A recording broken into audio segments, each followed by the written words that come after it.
அதாவது மனிதர்களின் உணவு இருக்குல்ல, அது வந்து பழங்கள்லாம் வந்து சும்மா அது ஒரு போனஸ் மாதிரி தான். முக்கியமான உணவு எது தெரியுமா? நோய்களை தராத ஆரோக்கியத்தை தருகிற மிக முக்கியமான உணவு காய்கறிகளும் இலைகளும் தான். இலைத்தலைகள், கீரைகள்லாம் சொல்கிறோம்ல, கீரைகள், அதை இலைத்தலைகள், அப்புறம் வந்து காய்கறிகள். இதுதான் மிக மிக பிரதானமான உணவு. நம்ம இன்றைக்கி பிரதானமான உணவு என்ன சாப்பிட்றோம்? சோறு சாப்பிட்றோம்ல. சோறு தானே நமக்கு பிரதானமான உணவுன்னு சொல்லிட்டு சாப்பிட்டுட்ருக்காங்க. வட இந்தியர்கள் கோதுமை அப்படி சாப்பிட்றாங்களா? அதுபோல் இதெல்லாம் நோய்களை தருகிற பிரதானமான உணவு. இன்றைக்கி சாப்பிட்ற இந்த அரிசி, கேழ்வரகு, கோதுமை இதெல்லாம் வந்து வட இந்தியர்கள் கோதுமையும், தென்னிந்தியர்கள் வந்து அரிசியும் பிரதானமான உணவாக சாப்பிட்றாங்கள. இது நோய்களை தரக்கூடிய பிரதானமான உணவுகள்.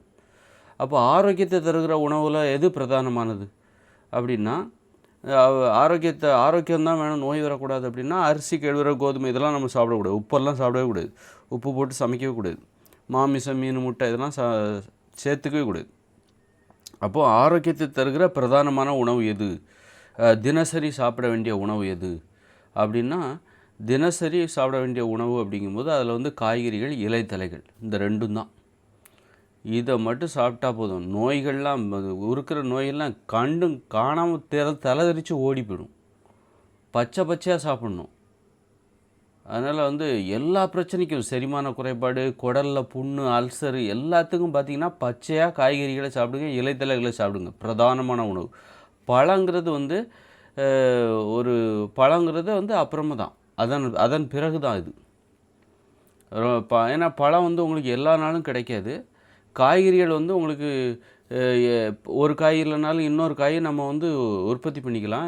இந்த இயந்திர அறிவியல் உலகில் உங்களுக்கு காய் வந்து நீங்கள் வந்து மார்க்கெட்டில் வாங்கிக்கலாம். ஆனால் தற்சார்பு வாழ்க்கை முறையில் நாமளே நமக்கான உணவை உற்பத்தி செய்கிற ஒரு தற்சார்பு வாழ்க்கை முறை எதிர்காலத்தில் வரப்போகுது. அப்போ வந்து எல்லா நாளும் உங்களுக்கு பழங்கள் கிடைக்காது. மாம்பழ சீசனில் தான் கிடைக்கும். வாழைப்பழம் அது ஒரு 6 மாதத்துக்கு ஒரு வாட்டி தான் கிடைக்கும். அது மாதிரி கொய்யாப்பழம் அதெல்லாம் வந்து ஒரு சீசனில் தான் கிடைக்கும். ஆனால் டெய்லி நமக்கு கிடைக்கக்கூடியது காய்கறிகள் தான். அப்படி இன்னொன்று பார்த்தீங்கன்னா, எப்போவுமே விலை அதிகமாக எதையும் தீர்வு தேடாதீங்க. உங்களுக்கு ஒரு நோய்க்கான தீர்வு நிறைய காசு கொடுத்தா நமக்கான ஆரோக்கியத்தை பெற்று விடலாங்கிற அந்த நம்பிக்கை எப்போவுமே அது பொய் தான். மருத்துவத்தை மக்கள் நம்புறதுக்கு என்ன காரணம் தெரியுமா? அதுதான் காரணம். மருத்துவம் தானே, அதுக்கு விலை அதிகமாக கொடுத்தா அந்த மருத்துவத்தை நாம் பெற்று விடலாம், நோயை குணப்படுத்திடலாம். நிறைய பேர் பணம் சம்பாதிக்கிறதுக்கு என்ன காரணம்? நம்ம உடம்பை ஆரோக்கியமாக பார்த்துக்கணுன்னா நமக்கு நிறைய பணம் தேவை. ஹாஸ்பிட்டலில் போய் அட்மிட் பண்ணணும், ஹாஸ்பிட்டல் செலவெல்லாம் போய் பார்க்கணும், அதுக்கு நிறைய பணம் தேவை. அதுக்காக தான் நிறைய பணம் சம்பாதிக்கிறாங்க. அப்போ நிறைய பணம் கொடுத்துட்டு ஆரோக்கியம் கிடைக்கும்னு நம்புகிறாங்க பாருங்கள், அது தப்பு. ஆனால் உண்மையிலே ஹாஸ்பிட்டலில் போய் நாம் பெறக்கூடியது எது தெரியுமா? நோய்களுக்கான மருந்து கிடையாது, விபத்துகளுக்கான மருத்துவம் தான் ஹாஸ்பிட்டலில் போய் நம்ம கிடைக்கக்கூடியது. வேறு எதுக்குமே நீங்கள் வந்து ஹாஸ்பிட்டலுக்கு போக தேவையில்லை. விபத்துங்கிறது வந்து ஒரு ஆக்சிடெண்ட் ஆகுது அப்படிங்கும்போது கண்டிப்பாக நம்ம வந்து ஹாஸ்பிட்டல் தான் போகணும். நம்மளே நம்ம சரி பண்ணிக்க முடியாது. மற்றபடி நோய் இருக்குல்ல, அது நம்ம கட்டுப்பாட்டுக்குள்ளே இருக்குது. அப்போ நோய்களுக்கான தீர்வு நீங்கள் வந்து மருத்துவத்திலே சரி, பழங்கள்லாம் பார்த்திங்கன்னா காஸ்ட்லியானது, அது விலை அதிகமானது. பழங்கள், பாதாம் பருப்பு, முந்திரி பருப்பு இதெல்லாம் வந்து விலை அதிகமானது. பிஸ்தா இதெல்லாம் விலை அதிகமானது. அது மாதிரி வந்து அத்திப்பழம் இதெல்லாம் விலை அதிகமானது. என்றைக்குமே விலை அதிகமான உணவுகள் மீது நீங்கள் நம்பிக்கை வைக்காதீங்க. விலை அதிகமாக கொடுத்தா உங்களுக்கு தீர்வு கிடச்சிரும்னு நினைக்கிறீங்களா? அது மிக மிக தப்பு. அது ஒரு மூட நம்பிக்கை. அது ஆடம்பரமான வாழ்க்கை வாழ்ந்துட்டால் நம்ம மகிழ்ச்சியாக வாழ்ந்துருவோம்னு நினைக்கிறாங்க பாருங்கள், அதுதான் தப்பு. அதுபோல் நிறைய பணம் சம்பாதிச்சிட்டா நம்ம ஆரோக்கியத்தை விலை கொடுத்து வாங்கிடலாம் அப்படின்னு நினைக்கிறாங்களா, அதுவும் தப்பு. அதனால் எப்போவுமே வந்து சிக்கனமாக இருக்க பார்க்கணும். அப்போ தான் நமக்கு வந்து அறிவுங்கிறது வேலை செய்யும். ஒரு சிக்கனமாக இருந்தால் தான் மூட நம்பிக்கைகளே வராது. மூட நம்பிக்கைகளே வராது. எப்படின்னா, இப்போ சிக்கனமாக இருக்காங்க அப்படின்னா அவங்க நேரத்தை சிக்கனம் பண்ணுவாங்க, உழைப்பை சிக்கனம் பண்ணுவாங்க, பணத்தை சிக்கனம் பண்ணுவாங்க. அப்படி இருக்கும்போது உங்களுக்கு நிறைய தூரம் நீங்கள் நடந்து போய் இப்போ வந்து திருப்பதிக்கு நடந்தே போக மாட்டீங்க. அல்லது அங்கே திருப்பதிக்கே போக மாட்டீங்க. அதெல்லாம் நேரத்தை வீணடிக்கிற வேலை. பணத்தையும் நேரத்தையும் உழைப்பையும் வீணடிக்கிறது. இந்த மாதிரி சிக்கனமாக இருக்கிறவங்களுக்கு அந்த பகுத்தறிவு இயல்பாகவே வந்துடும். புத்தகத்தை படிக்க வேண்டிய அவசியம் இல்லை. பெரியார் புத்தகத்தை படித்து பகுத்தறிவு வளர்த்துக்கணுங்கிற அவசியம் கிடையாது. சிக்கனமாக இருக்கிறவங்க இந்த மாதிரி எதுக்கு இந்த கோயில் குளம் அப்படின்லாம் இப்போ வந்து ஆடம்பர மோகம் உள்ளவங்க தான் அந்த ஐயப்பன் கோயிலுக்கு மாலை போடுறது, திருப்பதிக்கு போகிறது, வேளாங்கண்ணிக்கு போகிறது, இதெல்லாம் எதுக்கு? ஆடம்பர மோகம் தான். நிறைய பணத்துக்கு ஆசைப்படுறவங்க தான் இப்படி போவாங்க. போதும், இருக்கிறது போதும்னு நினைக்கிறவங்க எதுக்கு அவ்வளோ தூரம் போவாங்க? நேரத்தோட மகிமை தெரிஞ்சவங்க, முக்கியத்துவம் தெரிஞ்சவங்க, உழைப்பை வீணடிக்கக்கூடாதுன்னு நினைக்கக்கூடியவங்க இவங்கெல்லாம் இந்த வேலையை பார்க்க மாட்டாங்க. அதனால் வந்து எதுக்கு சொல்ல வரேன் அப்படின்னா, விலை அதிகமாக கொடுத்து நீங்கள் ஆரோக்கியத்தை வாங்கிடலான்னு சொல்லிட்டு விலை அதிகமாக கொடுத்து மருத்துவத்தை தேடுறதும், விலை அதிகமான பழங்களை வாங்கி சாப்பிட்றதும், பழங்கள்லாம் சாப்பிட்டு நீங்கள் ஆரோக்கியத்தை ஏற்படுத்திக்கலாம் அப்படின்னு நினச்சா பழங்கள்லாம் பயங்கர விலை அதிகம். ஆனால் உண்மையிலே ஆரோக்கியம் எப்படி கிடைக்கும் தெரியுமா? விலை குறைவாக தான் கிடைக்கும். குறைவான விலையில் தான் ஆரோக்கியம் இருக்குது. அதை நாம் நம்பணும். அதாவது எளிமையான வாழ்க்கையில் தான் இன்பம் இருக்குது. அதை நாம் நம்பணும். ஆடம்பரமான வாழ்க்கையில் தான் மகிழ்ச்சி நினைக்கிறோம்ல, உண்மையில் அப்படி கிடையாது. குறைவான விலையில் நமக்கு ஆரோக்கியம் கிடைக்குது. குறைவான விலையில் தான் கிடைக்குது. அதுதான் இந்த காய்கறிகள், கீரைகள், இலைத்தலைகள் பச்சையாக சாப்பிடணும். உப்பு போடாமல் சாப்பிடணும். சாப்பிட்டா உங்களுக்கு தேவையான ஆரோக்கியம் கிடச்சிருது. இது நான் வந்து ரொம்ப நாளாக யோசிச்சுக்கிட்டே இருந்த விஷயம். நான் பழங்களை சாப்பிட முடியலையே, அந்த அளவுக்கு நம்மக்கிட்ட பணம் இல்லையே அப்படின்னு நான் நினச்சிட்டு இருந்தேன். இப்போ நிறைய பணம் மட்டும் இருந்தால் நான் விதவிதமாக திராட்சை அப்படி இப்படின்னு வாங்கி சாப்பிடுவேன், சாப்பிட்டு உடம்பு ஆரோக்கியமாக வச்சுப்பேன் அப்படின்னு நான் நினச்சிட்டு இருந்தேன். ஆனால் இன்றைக்கி தான் வந்து என்ன கிடச்சிதுன்னு அப்படின்னா, விலை குறைவாக தான். ஆனால் எப்போவுமே நான் வந்து ஒரு நம்பிக்கை வச்சுருந்தேன், விலை அதிகமாக கொடுத்து. ஆனால் நான் எப்போவுமே வந்து விலை அதிகமாக கொடுத்து எனக்கு எதுவுமே வேண்டாம், அதிகமாக கொடுத்தா தான் எனக்கு ஒன்று கிடைக்கும்னா அது எனக்கு வேண்டவே வேண்டாம் அப்படிங்கிறதுல நான் உறுதியாக இருப்பேன். என்கிட்ட பயங்கர சிக்கனம் உண்டு. அதனால நான் வந்து இந்த பழங்களை வாங்க முடியலேங்கிற இது இருக்குமே தவிர, மற்றபடி ஒரு ஒரு கருத்து என்கிட்ட இருந்துகிட்டே இருந்தால் அந்த கருத்துக்கு பொருத்தமாக இன்றைக்கி ஒரு விடை கிடச்சிது. காய்கறிகளை சாப்பிட்ணும். காய்கறிகள் உங்களுக்கு விலை அதிகம் கிடையாது, பச்சையாக சாப்பிட்ணும். கோவக்காய் சாப்பிட்ணும், வெண்டைக்காய் சாப்பிட்ணும். அப்புறம் வந்து இந்த அரசாணிக்காயின்னு சொல்லுவாங்களே, பூசணிக்காய், அது ஒரு பீஸ் இன்றைக்கி சாப்பிட்டு பார்த்தேன். சூப்பராக இருக்குங்க. வாழ்நாள்லே பூசணிக்காவை நான் பச்சையாக சாப்பிட்டதே கிடையாது, சமைச்சு தான் சாப்பிட்ருக்கேன். ஆனால் இன்றைக்கி பச்சையாக சாப்பிட்டு பார்த்தேன், அடப்பாவி இவ்வளோ சுவையாக இருக்குது. அதுபோல் வந்து கோவக்காய் பச்சையாக சாப்பிட்டேன், சுவையாக இருக்குது. வெண்டைக்காய் சாப்பிட்ருக்கேன் பச்சையாக. இன்றைக்கி நான் கோவக்காய், இந்த மாதிரி கோவக்காய், அப்புறம் வெண்டைக்காய், அப்புறம் வந்து பூசணிக்காய் பச்சையாக சாப்பிட்டேன். நல்லாயிருக்கு. அப்போ தான் தெரிஞ்சு, ஆஹா, பச்சையாக சாப்பிட்டு அதுக்கப்புறம் அதில் நிறைய உடல் மாற்றங்கள்லாம் ஏற்பட்டுச்சு. நல்ல செரிமானம் சிறப்பாக நடந்துச்சு. இன்றைக்கி பார்த்திங்கன்னா எப்போதும் இல்லாத வகையில் நல்ல செரிமானம், நல்ல மலச்சிக்கல் எதுவும் இல்லாமல் 3 தடவை மலம் போச்சுது. எனக்கு மலச்சிக்கல் பிரச்சனை இருந்தது. அதுக்கு என்னடா தீர்வு? ஒரு நிறைய பழங்களை சாப்பிட்டா எனக்கு சரியாயிடும், அதுக்கு தான் நம்மகிட்ட பணம் இல்லையே. அப்போ தீர்வுங்கிறது காஸ்ட்லியாக தான் இருக்குது போலுக்க, காஸ்ட்லியாக தான். அப்போது ஒருவேளை நிறைய பழங்களை இவங்க உற்பத்தி பண்ணணும், அப்போ தான் வந்து பழங்களை கம்மியாக தான் உற்பத்தி பண்ணுறாங்க, மக்கள் பழங்களே சாப்பிட முடியாத அளவுக்கு இவங்க குறைவாக தான் உற்பத்தி பண்ணுறாங்க. அப்போ நிறைய உற்பத்தி பண்ணால் தான் நம்ம பிரச்சனைக்கு வந்து அது விலை குறைவாக கிடைக்கும், அப்போ தான் நமக்கு பிரச்சனைக்கு தீர்வு கிடைக்கும் அப்படின்னு நான் நினச்சிட்டு இருந்தேன்.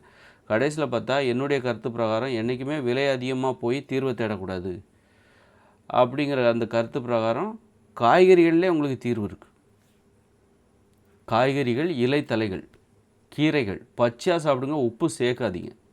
இந்த மாதிரி அப்போ இதை எப்படி பண்ணுறது அப்படின்னா, முதல்ல ஒரு வேளை காய்கறி சாப்பிடுங்க. இப்போ இன்றைக்கி காலை உணவு நான் என்ன சாப்பிட்டேன்னா, 4 வெண்டைக்காய், 4 கோவக்காய், அப்புறம் ஒரு துண்டு பூசணிக்காய், அதாவது அரசாணிக்காய், இதை தான் சாப்பிட்டேன். இதை சாப்பிட்டா நல்ல செரிமானம் சிறப்பாக இருக்கும், அல்சர் குணமாயிடும் அப்படின்னு சொல்லிட்டு ஒரு காய்கறி மருத்துவர் சொன்னார். நான் ஏற்கனவே அப்போது காய்கறி மருத்துவர் சொல்கிறேன். அப்போ காய்கறி தான் அவரோட இதுவே காய்கறி மருத்துவம் தான். பழங்களை சாப்பிட்டு நோயை குணப்படுத்தணும்னு அவர் பிரதானமாக சொல்லலை.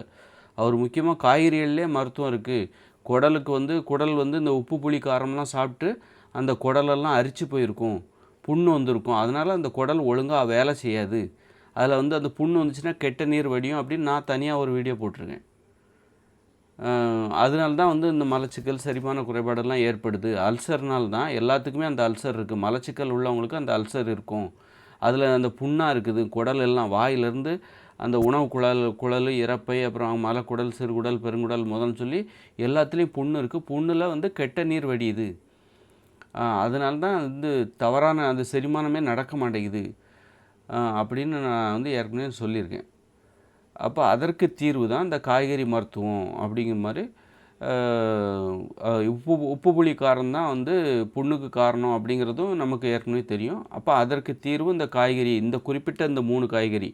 எதுன்னா அரசாணிக்காய், அதாவது பூசணிக்காய், அது ஒரு துண்டு டெய்லி பச்சையாக சாப்பிட்ணும். அதுபோல் ஒரு 4 வெண்டைக்காய் பச்சையாக சாப்பிடுங்க, 4 கோவக்காவை பச்சையாக சாப்பிடுங்க. செரிமானம் சூப்பராக இருக்குது. அதனால் பார்த்திங்களா, மலிவான விலை. இவ்வளோ விலையிலையா? இவ்வளோ விலையில் நமக்கு தீர்வு கிடைக்குதா? நான் மருந்தெல்லாம் போய் ட்ரை பண்ணி பார்த்துருக்கேன். மருந்து 5000 ரூபாய்க்கெல்லாம் ஒரு மாதம் மருந்து 5000 ரூபாய் அப்படியெல்லாம் ட்ரை பண்ணி பார்த்துருக்கேன். நிறையா பணம் தான் நம்ம அதெல்லாம் பண்ணலாமே, ஆனால் பணம் இல்லை. அதனால் அந்த முயற்சியை வந்து ஒரு தடவை போயிட்டு திரும்ப வந்துட்டு தொடர்ந்து அதை நம்மளால் பெற முடியாது, அந்தளவுக்கு வசதி இல்லை. அப்போது நம்ம வந்து எப்போவுமே வந்து அதே நேரத்தில் எனக்கு ஒரு கருத்து உண்டு. என்றைக்கும் வந்து அதிக விலை கொடுத்து நீங்கள் தீர்வை பெறவே முடியாது. அதிக விலையில் உங்களுக்கு தீர்வே கிடைக்காது. அது ஆடம்பரமாக வாழ்கிறாங்க பாருங்கள், அவங்களோட நம்பிக்கை. ஆடம்பரத்தை தேடி போகிறாங்க பாருங்கள். தீர்வு எப்போவுமே அதிக விலை தான் இருக்கும் அப்படின்னு நினைக்கிறேன். இப்போ பாருங்கள், காய்கறியில் தான் உங்களுக்கு மருத்துவமே இருக்குது. மருந்தே இருக்குது. காய்கறி தான் மருந்தே, நோய்களுக்கான மருந்து. அது விலை குறைவு. கோவக்காய் பாருங்கள், 4 கோவக்காய், 4 வெண்டைக்காய், ஒரு துண்டு பூசணிக்காய். இது எவ்வளோ? 10-15 ரூபா கூட இருக்குது. அதில் வேறு இது உணவு, இது மருந்து கிடையாது, இது வெறும் உணவு. அப்போ காலை உணவு காலை உணவாக நான் இந்த காய்கறிகளை எடுத்துக்கலாம் அப்படின்னு நான் முடிவு பண்ணிட்டேன். இனிமேல் நம்ம உணவு காலை உணவு காய்கறிகள் தான். அப்புறம் கொத்தவரங்காய் சாப்பிட்டா நரம்பு தளர்ச்சி சரியாகும்னு சொல்கிறாங்க. அப்புறம் இன்னும் என்னென்னோ பண்ணலாம் அப்படிங்கிற ஒரு ஐடியாவே, ஒரு உணவு திட்டமிடல் இருக்குல்ல, அது இப்போ எனக்கு அப்படியே மாறுது. அப்படியே இந்த வெள்ளை நிற பூசணிக்காய் அதெல்லாம் துண்டாக நறுக்கி மத்தியானம் சும்மா ஒரு சைடிஷ் மாதிரி வச்சுக்கிட்டு, அந்த மாதிரி காய்கறிகளெல்லாம் வந்து பூந்து விளையாடலாம். உடல் ஆரோக்கியம் அவ்வளோதான், எங்கேயோ போயிடும். நோய்களை மறந்துட்டு ஒரு வாழ்க்கை வாழலாம். நோய்களை பற்றி நம்ம கவலைப்பட வேண்டாம். பாருங்கள், மலிவான விலையில் நமக்கு உடல் ஆரோக்கியம் கிடைத்து விடுகிறது. என்றைக்குமே அதிக விலை கொடுத்து நாம் ஒரு தீர்வை பெற்றுவிடலாம், ஆரோக்கியத்தை பெற்றுவிடலாம் அப்படிங்கிற அந்த நம்பிக்கை என்றைக்குமே தப்பானது, ரொம்ப தப்பானது. அதில் எனக்கு ஒரு கருத்து இருந்துக்கிட்டே இருந்தா. இதுக்கு முன்னாடி அந்த மாதிரி ஒரு வீடியோ போட்டிருக்கேன். அதிக விலை கொடுத்து என்றைக்குமே தீர்வை தேடாதீங்க, அங்கே உங்களுக்கு தீர்வே கிடைக்காது. அதிக விலை கொடுத்து தீர்வை பெற்று விடலாம், நிறைய பணம் கொடுத்தா உங்களுக்கு தீர்வு கிடைக்கிறோம், அந்த நம்பிக்கைங்கிறது வந்து மருத்துவத்துக்கு காரணமாக இருக்குது. மருத்துவர்களும் அதுதான் ஆசை காட்டுறாங்க. உங்களுக்கு எல்லா பிரச்சனையும் எங்கே மருத்துவமனைக்கு வாங்க.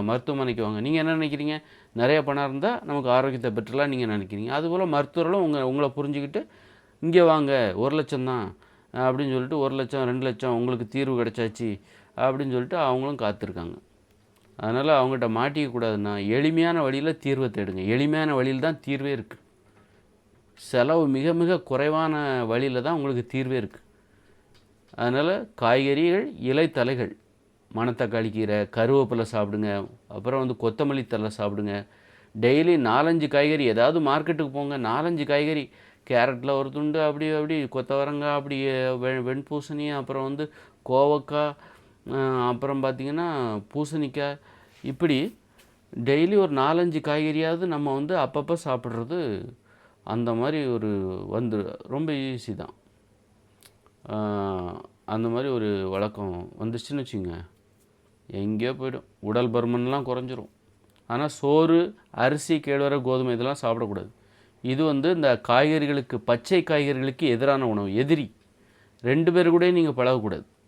நீங்கள் வந்து ஒரு மனிதர்னால் இந்த காய்கறிகளுக்கு எதிரினா அந்த அரிசி, கேழ்வரகு, அவங்ககிட்டையும் பழகிட்டு இவங்ககிட்டையும் பழகக்கூடாது. யாருக்கா ஒருத்தருக்கு தான் நீ உண்மையாக இருக்க முடியும். அதனால் பச்சை காய்கறிகளுக்கு உண்மையாக இருங்க. அதை வந்து உப்பு போட்டு சமைச்சு சாப்பிட்லாமா? அது பலன் தராது. நீங்கள் உப்பு போட்டு சமைச்சு சாப்பிட்றதுனால உங்களுக்கு பலன் கிடைக்காது. பலன் கிடைக்கவே கிடைக்காது. உப்பு போட்டு சமைச்சு சாப்பிட்டா காய்கறிகளோட பலன் உங்களுக்கு கிடைக்கும் அப்படின்னா இந்த உலகத்தில் நோயே இருக்காது. எல்லோரும் காய்கறி எடுத்துக்கிறாங்க, ஆனால் எல்லோரும் உப்பு போட்டு தான் சமைச்சு சாப்பிட்றாங்க. அதனால தான் ஒரு பலனும் கிடைக்கிறது. எல்லாத்துக்கும் நோய் இருக்குது. உப்பு போட்டு சமைச்சு காய்கறிகளை சாப்பிட்டா நோய் குணமாகும்னா யாருக்குமே நோய் வரக்கூடாது. ஏன்னா எல்லாருமே தினமும் அவங்க உணவில் காய்கறியாக உப்பு போட்டு சமைச்சு தான் சாப்பிட்டுட்ருக்காங்க. பச்சையாக சாப்பிட்டா மட்டும்தான் உங்களுக்கு பலன் கிடைக்கும். இந்த உலகத்தில் நோயே இருக்காது. காய்கறிகளை பச்சையாக சாப்பிடுங்க. காலை ஒரு வேளை உணவு காய்கறி தான். அதில் தேங்காய் இருக்கட்டும், கோவக்காய் இருக்கட்டும், முக்கியமாக கோவக்காய், துவர்ப்பு சத்து உள்ள கோவக்காய் இருக்கட்டும், பாகற்காயை ஒரு பச்சையாக சாப்பிடுங்க. அது மாதிரி வந்து பூசணிக்காய், அப்புறம் பார்த்திங்கன்னா வெண்டைக்காய், இந்த மாதிரி இன்னும் நிறைய காய்கறி. கொண்டாட்டம் தாங்க. ஆரோக்கியம் குறைந்த செலவில் தினசரி கொண்டாட்டம் தான். என்ஜாய்.